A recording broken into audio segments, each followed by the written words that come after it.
जय श्री कृष्णा।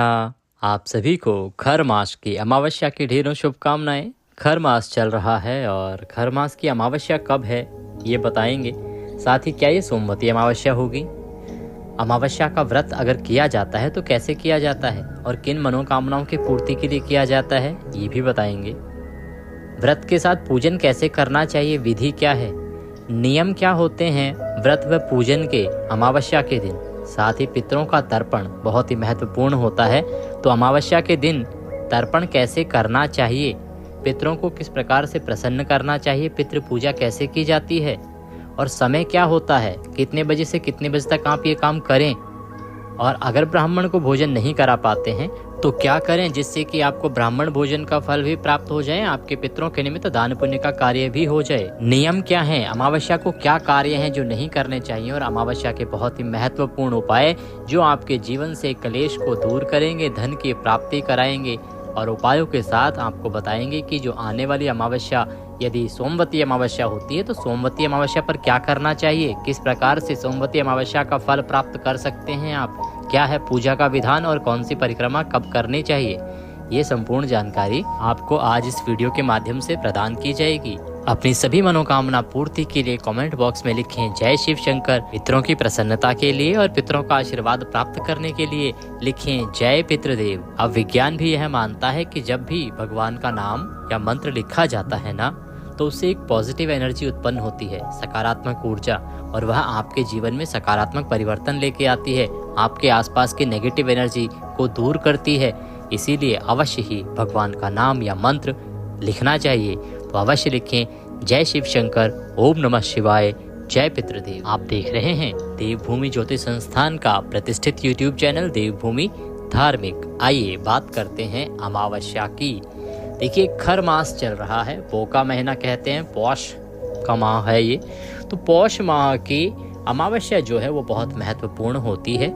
जिस प्रकार से अन्य मास की अमावस्याओं पर पितरों की पूजा की जाती है, तर्पण दान आदि के कार्य किए जाते हैं, वैसे ही पौष माह या कहें खर मास की जो अमावस्या है वो भी उतनी ही महत्वपूर्ण है।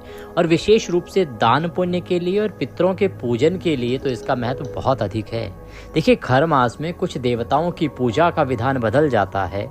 ये सही है कि इन दिनों में कोई मांगलिक कार्य नहीं किया जाता है, परंतु दान पुण्य का कार्य बहुत अधिक लाभदायक होता है खर मास में। और जब खर मास की अमावस्या आ रही हो तो उससे पुण्यदायी और कुछ हो ही नहीं सकता। अमावस्या वह तिथि होती है जो एक दिन यदि आप ठीक प्रकार से नियमों का पालन करके पूजा पाठ कर लें, दान पुण्य कर लें, तो आपके जीवन में कलेश कभी नहीं रहेगा। आप जानते हैं आपके जीवन में जो कलेश रहता है, पारिवारिक कलेश रहता है या व्यक्तिगत दाम्पत्य जीवन में जो कलेश रहता है, उसका बहुत अधिक बड़ा कारण जो है वो होती है पितरों की नाराजगी। पितरों की नाराजगी क्यों होती है? जब आप पितरों की तरफ ध्यान नहीं देते हैं, उनके निमित्त दान पुण्य का कार्य नहीं करते हैं, भोजन नहीं कराते हैं, ब्राह्मण को दान दक्षिणा आदि नहीं देते हैं और पितरों के निमित्त तर्पण कार्य नहीं करते हैं।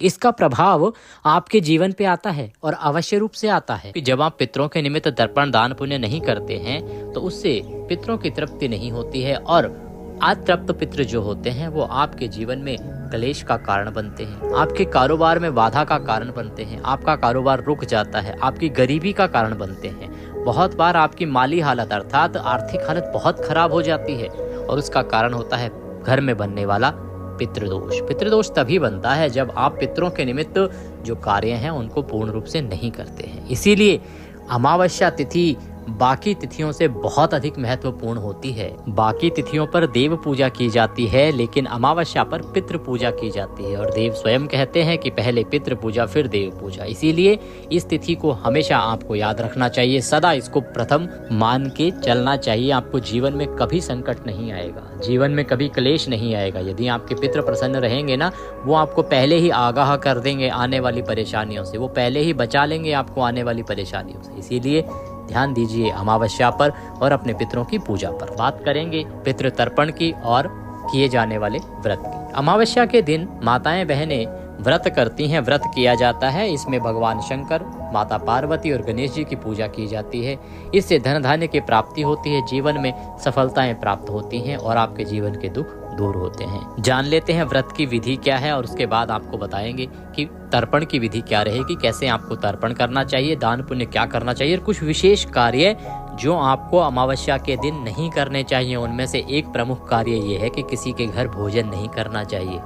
बताएंगे विस्तार से आगे इसी वीडियो में कि क्यों नहीं करना चाहिए, इतना बड़ा पाप क्यों लगता है। व्रत के लिए सुबह उठ के स्नान आदि करके पर बैठ जाएं। भगवान शंकर, माता पार्वती और गणेश जी की कोई तस्वीर या प्रतिमा आपके मंदिर में होगी, नहीं है तो स्थापित करें।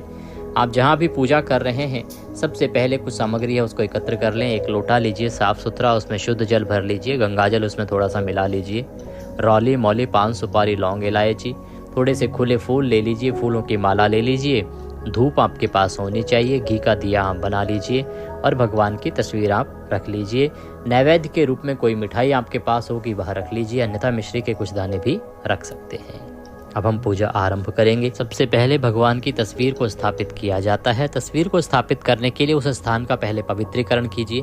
तो यदि आप पृथ्वी पर रखकर पूजन कर रहे हैं तो पृथ्वी पर जल के छींटे दीजिए। वह जो लोटे में भरा जल है ना, जिसमें आपने गंगा जल मिलाया है, उससे छींटे दीजिए। अगर आप चौकी पर कर रहे हैं तो चौकी पे छींटे दीजिए। जहाँ भी आपको तस्वीर रखनी है, तस्वीर आप कहीं भी रख सकते हैं, पृथ्वी पर भी रख सकते हैं, कोई दोष नहीं है उसमें। जल के छींटे देने के बाद वहाँ पर भगवान को आसन के रूप में पुष्प बिखरा दीजिए, फूल वहाँ पर रख दीजिए और उन फूलों के ऊपर भगवान की तस्वीर को स्थापित कर दीजिए। अब हम पूजा आरंभ करेंगे। सबसे पहले अपने आप को पूजा के योग्य बनाना होता है, अपना शुद्धिकरण करना होता है। तो उसके लिए आप एक चम्मच से जो जल आपने लोटे में लिया है ना, उससे अपने हाथ में जल लीजिए, उससे जल आचमनी कर लीजिए। ओम माधवाय नमः, केशवाय नमः, नारायणाय नमो नमः। इस प्रकार से 3 बार जल लीजिए, 3 बार जल आचमनी कर लीजिए, पी लीजिए। हस्तो प्रक्षालनम, उसके बाद अपने हाथ धो लीजिए। अब आप पूजा के लिए तैयार हैं, पूजा आरंभ करेंगे। पूजा आरंभ करने के लिए सबसे पहले भगवान को पद्य अर्घ आचमनी अर्पित किया जाता है। तो इसके लिए उस जल से 3 बार भगवान को छींटे दीजिए।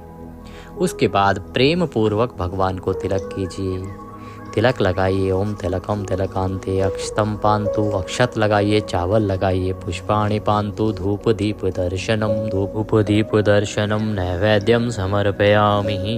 कोई भी मंत्र ना आता हो तो सबसे बड़ा मंत्र है ओम नमः शिवाय, ओम नमः शिवाय। भगवान को तिलक कीजिए, अक्षत लगाइए, ओम नमः शिवाय बोलते हुए भगवान को पुष्प अर्पित कीजिए। फूलों की माला है तो फूलों की माला पहनाइए, मंत्र बोलते जाइए ओम नमः शिवाय। फूलों की माला पहना के भगवान को धूप दिखाइए, दीप दिखाइए, घी का दिया जलाइए, दीप दिखाइए, ओम नमः शिवाय।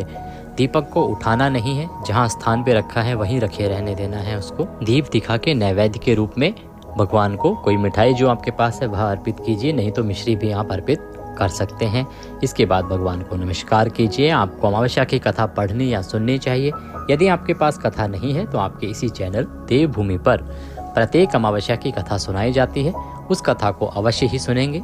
कथा सुनने के बाद भगवान की आरती करेंगे। आरती के लिए आपको वो अलग से दिया बनाना है। देखिए ये जो हमने दिया पहले जलाया है ना भगवान के पास, उससे आरती नहीं की जाती। वो एक प्रत्यक्ष देवता हैं जिनके सामने हम पूजा कर रहे हैं, उनको उठाया नहीं जाएगा वहां से आरती के लिए। आरती के लिए आप अलग से दीपक बनाइएगा, कपूर लीजिएगा, उससे आप आरती कीजिएगा।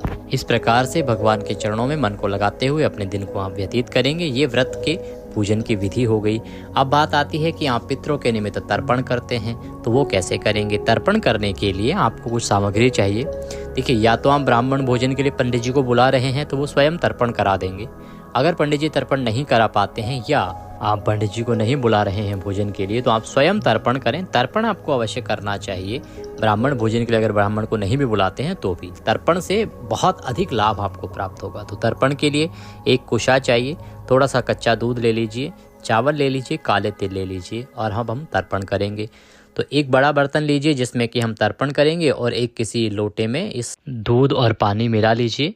तर्पण के लिए सीधे हाथ के अंगूठे के नीचे से आप कुशा को निकालिए और उस पे अपने हाथ में थोड़े से अक्षत और काले तिल रखिए और दूसरे हाथ से उसमें दूध मिश्रित जो जल है उसको डालते जाइए और बोलते जाइए ओम पितृश्य तर्पयामि, पितृश्य तर्पयामि, ओम पितृश्य तर्पयामि, ओम पितृश्य तर्पयामि।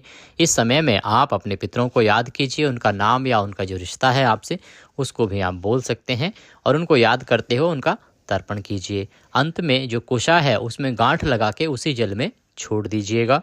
ये जल जो है ना, इसे पीपल पर चढ़ाना है। ध्यान रखिएगा, पीपल पर चढ़ाना है इसको, तुलसी जी में नहीं देना है और सूर्य भगवान को भी नहीं देना है।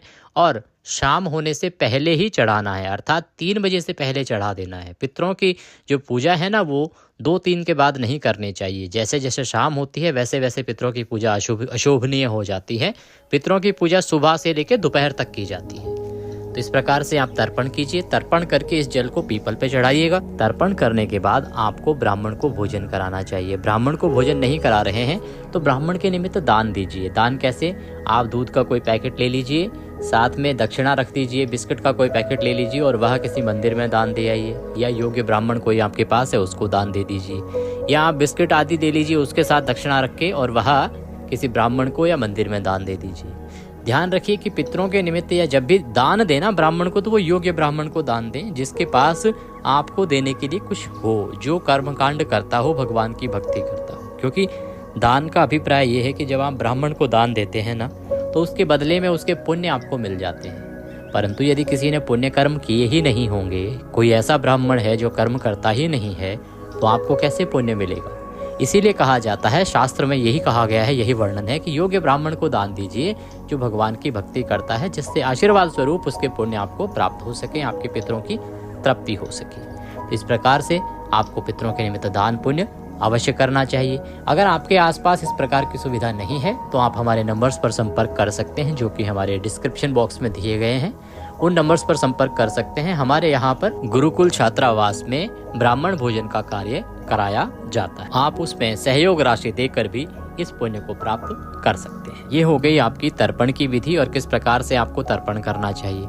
अब ये जो अमावस्या है ना, इसके कुछ नियम हैं, उनको जान लीजिए, वो बहुत आवश्यक नियम है। क्या आप जानते हैं कि अमावस्या के दिन आपको किसी भी पेड़ पौधे को छूना नहीं चाहिए, पत्ती नहीं तोड़नी चाहिए, उसके पुष्प नहीं तोड़ने चाहिए। भगवान को भी जो फूल चढ़ाए जाते हैं वो या तो एक दिन पहले तोड़ के रख लीजिए, क्योंकि अगर आप उस दिन तोड़ेंगे अमावस्या के दिन तो आपको घोर पाप लगेगा। अमावस्या के दिन कभी भी पेड़ पौधों से ना पत्तियां तोड़नी है ना फूल तोड़ने हैं। दूसरी बात, अमावस्या के दिन जो माताएं बहनें हैं वो भूल कर भी बाल ना धोएं। अगर वो अपना सर धोती हैं तो ये बहुत ही पापजनक माना जाता है। हमारे शास्त्रों में इसकी मनाही है कि अमावस्या के दिन बाल ना धोने चाहिए, ना ही बाल कटवाने चाहिए। पितृ पूजा जिस दिन आपके घर में हो रही है उस दिन आपको ब्रह्मचर्य का पालन करना चाहिए, अन्यथा इसके भी दुष्परिणाम सामने आते हैं। अमावस्या के दिन एक और कार्य जो आपको भूल कर भी नहीं करना चाहिए वो है दूसरों के घर आहार करना, भोजन करना। आपको दूसरे के घर कुछ भी खाना नहीं चाहिए अमावस्या के दिन, क्योंकि यदि आप ऐसा करते हैं तो आपका जो पुण्य है, आपके जो कर्म है वो उसको चले जाएंगे। हाँ, कुछ स्थान है, आपके मन में सवाल आ सकता है जी हम कभी ससुराल गए हैं तो क्यों, कैसे बच पाएंगे, क्यों ना खाएं। अपने परिवार में हैं, अपने सगे भाई के घर हैं या सगी बहन के घर हैं, तो वहाँ कैसे मना कर देंगे भोजन के लिए।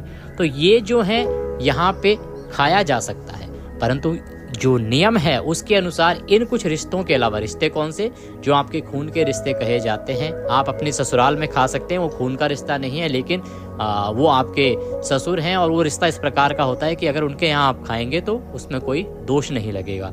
आप अपने माता पिता के घर खा सकते हैं, अपने भाई के घर खा सकते हैं, अपनी बहनों के घर खा सकते हैं। इसके अतिरिक्त यदि आप किसी और के घर जाते हैं और कुछ भी आहार स्वरूप खाते हैं तो वह उचित नहीं है। अमावस्या के दिन आपको नहीं खाना चाहिए। अमावस्या के दिन यदि आप दूसरे का आहार खाएंगे तो आपके सभी पुण्य उसको लग जाएंगे।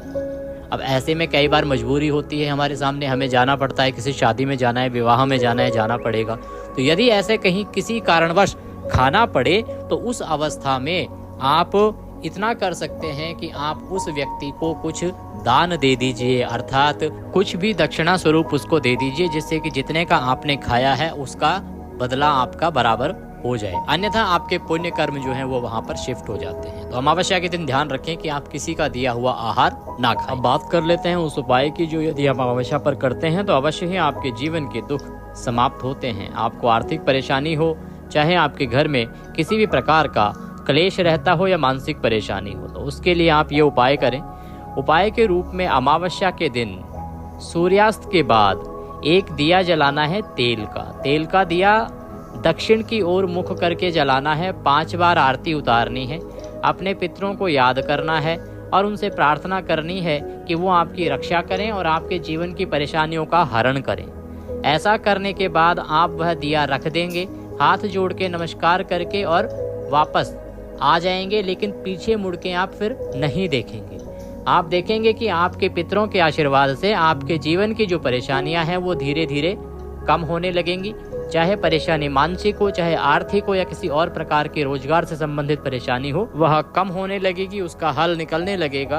और अभी तक बहुत से लोगों ने इस उपाय को किया है, उनमें से अधिकतर को इसमें लाभ प्राप्त हुआ है। बात आती है कि अमावस्या है कब, ये जो खर मास की अमावस्या है वो कब है, व्रत किस दिन किया जाएगा, दान पुण्य का कार्य कैसे करेंगे, और गंगा स्नान किस प्रकार से आप घर पर रहकर भी कर सकते हैं। तो देखिए, अमावस्या की जो तिथि है ना, वो 30 दिसंबर को सुबह 4:01 पर आरंभ हो जाएगी। ऐसे में 30 दिसंबर को जो अमावस्या है वो सूर्य के मुख से रहेगी और ये समाप्त होगी 31 दिसंबर को सुबह 3:56 पर। ऐसे में 30 तारीख को ही अमावस्या मनाई जाएगी और 30 तारीख को क्योंकि सोमवार है इसलिए ये सोमवती अमावस्या होगी। अब बताएंगे आपको कि सोमवती अमावस्या पर आपको क्या करना चाहिए, क्या लाभ लेना चाहिए, परिक्रमा किस प्रकार से करनी चाहिए।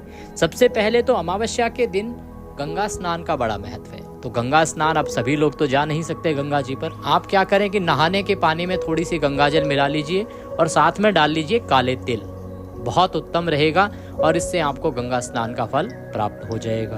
दूसरी बात, अगर आप बाहर नहाने नहीं जा सकते हैं तो ये गंगा स्नान कर लीजिए और परिक्रमा कीजिए 108। जो सोमवती अमावस्या है ना, उसका विशेष विधान ये होता है कि इस दिन 108 परिक्रमाएं की जाती हैं। आप परिक्रमा तुलसी माता की कर सकते हैं या पीपल की कर सकते हैं। जिसकी भी परिक्रमा करेंगे 108 वस्तुएं लीजिएगा। जैसे 108 टॉफ़ी ले ली आपने, 108 आपने काजू ले लिए, या 108 किशमिश या 108 बादाम ले ली, और उससे आपको परिक्रमा करनी है। और उसके बाद उसको बांटना है, उसको स्वयं नहीं खाना है और उसको अपने बच्चों को भी नहीं देना है। जिस प्रकार से बायना किसी को देते हैं आप, उसी प्रकार से उसको बांट दीजिएगा, परंतु अपने बच्चों को उसको नहीं खिलाना है। वो एक दान का सामग्री है जो आपने दान दे दिया है और वह स्वयं जनों को, जो स्वजन हैं आपके, उनको नहीं खिलाया जाता है, तो वो आप दे दीजिएगा। और 108 परिक्रमा सोमवती अमावस्या के दिन की जाती हैं। 108 फेरी का बड़ा विधान है, इससे अथाह पुण्य की प्राप्ति होती है, अक्षय पुण्य की प्राप्ति होती है। इसका आप लाभ लीजिएगा। सोमवती अमावस्या के दिन ब्राह्मणों को दान देने का बड़ा महत्व है। पौष माह की जो अमावस्या है इसमें आप गर्म कंबल दान दीजिए, गर्म कपड़े दान दीजिए, जूते दान दीजिए। ब्राह्मण को दान देते हैं तो वह कभी भी व्यर्थ नहीं जाता है। इस दिन दान पुण्य जितना हो सके आप दोनों हाथों से कीजिएगा। भगवान सबका भला करेंगे। वीडियो अच्छा लगे तो उसे लाइक अवश्य कीजिएगा। कमेंट बॉक्स में लिखिएगा जय शिव शंकर। भगवान शंकर आपकी सभी इच्छाएं पूरी करेंगे, आपकी सभी मनोकामनाएं पूरी होंगी। पितरों की प्रसन्नता के लिए लिखें जय पितृदेव। चैनल पर नए हैं तो चैनल को सब्सक्राइब कर लीजिए, ताकि सभी शास्त्र अनुसार जानकारियां आपको समय से मिलती रहे। जय श्री कृष्ण।